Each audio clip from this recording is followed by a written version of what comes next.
আজকের পর্বে রয়েছে নবম শ্রেণীর পাঠ্য স্বামী বিবেকানন্দের লেখা চিঠি গদ্য অংশটির ওপর থেকে প্রশ্ন উত্তর আলোচনা। আজকে মূলত টেক্সট পোর্শন ধরে তোমাদেরকে দেখাবো কিভাবে এখানে এমসিকিউ বা very short answer type question আসতে পারে আর কিভাবে 3 নম্বর ও 5 নম্বরের প্রশ্ন থাকতে পারে। আজকে আমরা পুরো টেক্সট পোর্শন পড়বো না, কিছুটা পড়বো, কিন্তু তার মধ্যেই এই টেক্সট পোর্শনের যে প্রধান একটি 5 নম্বরের প্রশ্ন সেটা কিন্তু রয়েছে। তোমাদের দেখো প্রশ্নগুলো আগে দিয়ে দিলাম, তোমরা খাতায় আগে এই প্রশ্নগুলো নোট ডাউন করে নিতে পারো। তারপরে তোমরা যদি টেক্সট পোর্শন ধরে যে অংশটা পড়ানো হবে সেটা ভালো করে লক্ষ্য করো, তাহলে উত্তরগুলো কিন্তু তোমরা ঠিকঠাক ধরতে পারবে। দেখো, আজকে তোমাদের টেক্সট পোর্শনের ওপর থেকে মোট 5টি প্রশ্ন দেয়া হয়েছে। তোমরা কিন্তু আগে এই প্রশ্নগুলো খাতায় লিখে নেবে। এর আগের অংশে বা আগের পর্বে তোমাদের কাছে এই টেক্সট পোর্শনের উৎস সম্পর্কে আলোচনা করেছিলাম, তবে সেই বিষয়টাও কিন্তু তোমাদের এমসিকিউ বা ভেরি শর্ট অ্যান্সার টাইপ কোশ্চেনের জন্য মনে রাখতে হবে। তাহলে সেখানে আমরা দেখেছিলাম যে স্বামী বিবেকানন্দের লেখা বাণী ও রচনা নামক গ্রন্থের 7ম খণ্ডে একটি পত্রাবলী নামক পত্র সংকলন রয়েছে।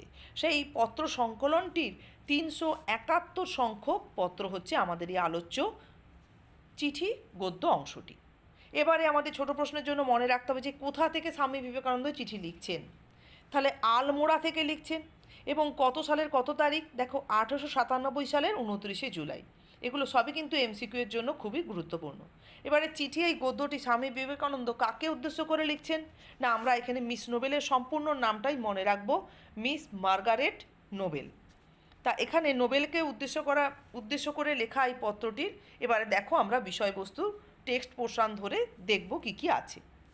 স্টাডির একখানি চিঠি কাল পেয়েছি। তাহলে ধরো এই লাইনটা ধরে যদি প্রশ্ন হয় যে লাইনের অংশ ধরে একখানি চিঠি কাল পেয়েছি, তাহলে স্বামী বিবেকানন্দ কার কাছ থেকে চিঠি পেয়েছেন? মিস্টার স্টাডির কাছ থেকে চিঠি পেয়েছেন। তাতে জানলাম যে তুমি ভারতে আসতে এবং সব কিছু চাক্ষুষ দেখতে দৃঢ় সংকল্প।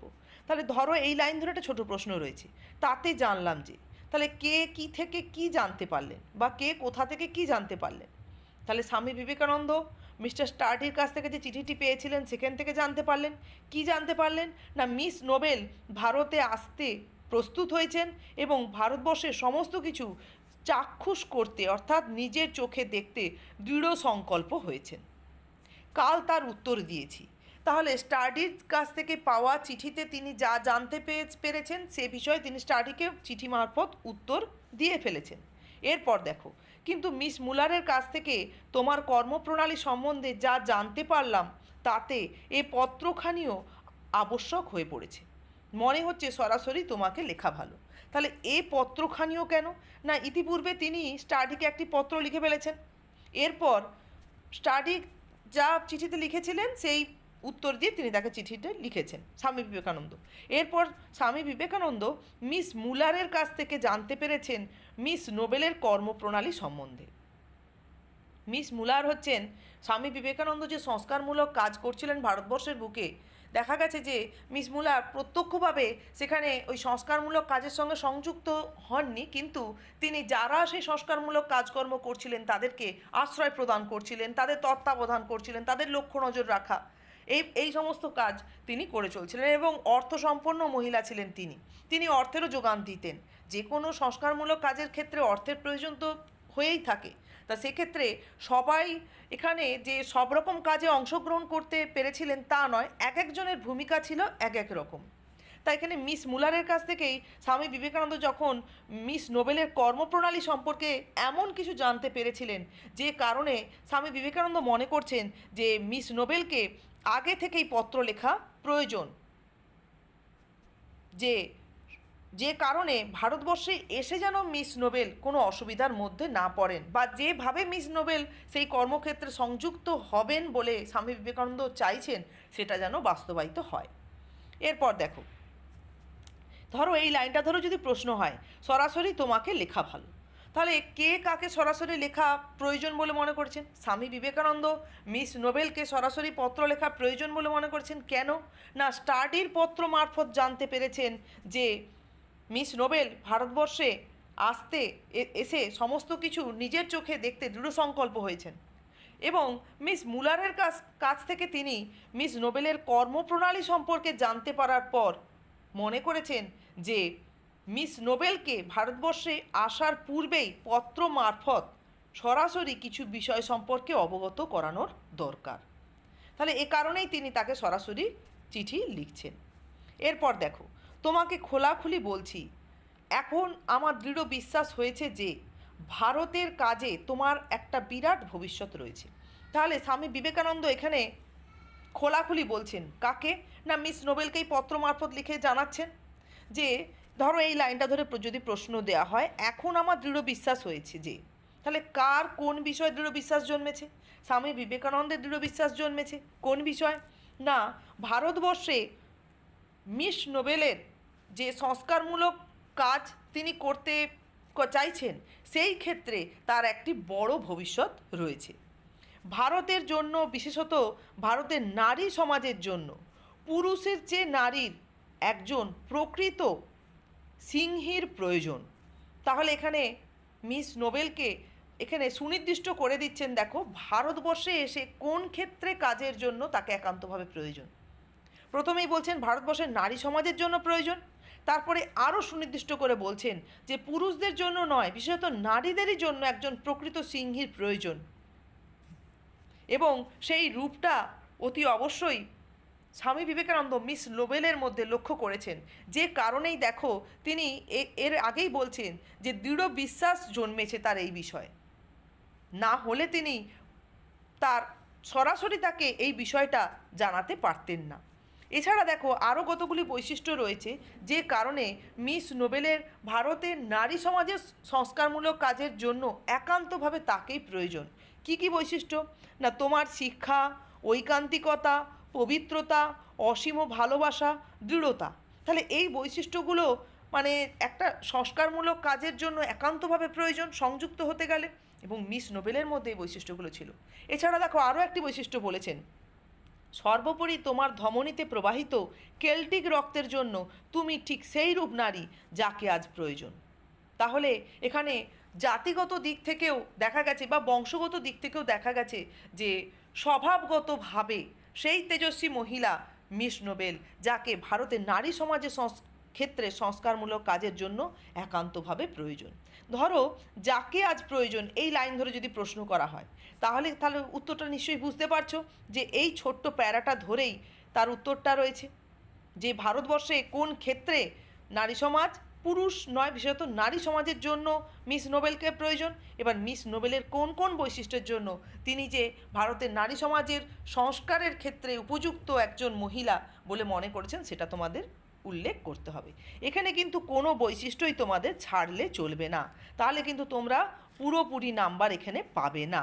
এখানে অনেকগুলো বৈশিষ্ট্যের কথা তুলে ধরা হয়েছে। তাহলে এতটুকুনি আমরা যে পড়লাম, দুটো প্যারার মধ্যে দেখো অসংখ্য ছোট প্রশ্ন, এবং এই প্রশ্নের এখানে বোঝার তোমাদের কারোরই কোনো অসুবিধা নেই। ছোট প্রশ্নগুলো শুধুমাত্র একটু লক্ষ্য নজর করে রাখলেই তোমরা এর উত্তর লিখতে পারবে। এরপরে দেখো এই যে সরাসরি মিস নোবেলকে উদ্দেশ্য করে স্বামী বিবেকানন্দ চিঠি লিখছেন, এই চিঠিতে তিনি ভারতবর্ষে এসে মিস নোবেল কোন কোন বিঘ্নের সম্মুখীন হতে পারে সেটা আলোচনা করছেন বা সেটা তাকে জানাচ্ছেন।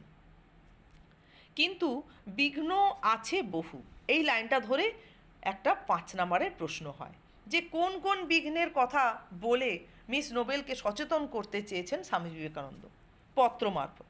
তাহলে কি কি বিঘ্ন দেখো, এদেশের দুঃখ, কুসংস্কার, দাসত্ব প্রভৃতি কী ধরনের তা তুমি ধারণা করতে পারো না। তাহলে এই ভারতবর্ষের মানুষদের মধ্যে মানে এরা যে দুঃখ কষ্টের মধ্যে রয়েছে, ভারতবর্ষের মানুষেরা বিশেষত মহিলারা বা নারী সমাজ, তাদের মধ্যে যে কুসংস্কার কাজ করে চলেছে প্রতিনিয়ত, বা তারা যে দাসত্বের বন্ধনে আবদ্ধ হয়ে রয়েছে সেই সম্পর্কে যে তাদের ধারণা মূলত তখন মানে এখনও আমাদের সমাজে এটা রয়েছে।